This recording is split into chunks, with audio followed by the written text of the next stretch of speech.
ko lang din syempre magpasalamat sa patuloy na suporta at pagtangkilik ng Encantadia, lalo na kami na yung mga nagmana, mga sinauna mula sa mga sinaunang mga sangre.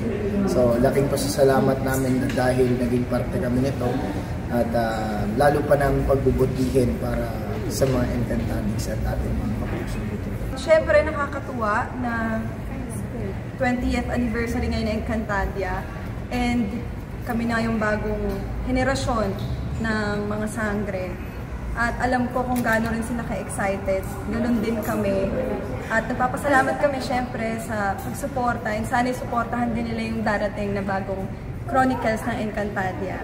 And ayun lang, we can't wait na may pakita at may share sa inyo yung Encantadia Chronicles Sangre na aming pinaghirapan talaga.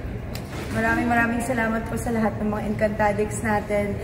It's the 20th anniversary ng Encantadia. Napakalaking biyaya, hindi lang po sa aming lahat, kung hindi po sa lahat ng mga naging parte ng Encantadia Chronicles from 2006, 2016, and now 2025. We are so grateful to be part of this legacy.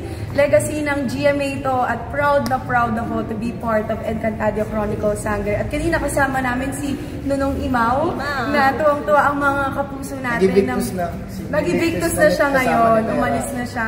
Ngunit kami po ay nagpapasalamat sa lahat ng suporta sa social media na nakikita namin sa labas. Every time I go out, I am being greeted by Encantadics at tinatawag nila akong Sangre Flamara. At para to stand here today bilang si Sangre Flamara ay napakalaking biyaya para sa akin. Maraming salamat.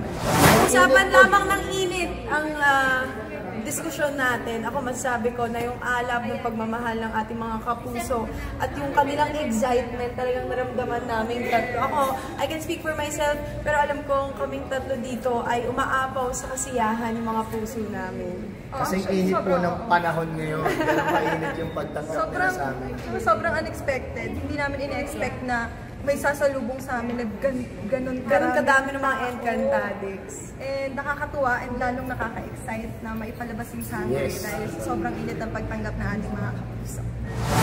Happy 20th Anniversary Encantadia Chronicles Sangre! Abisala!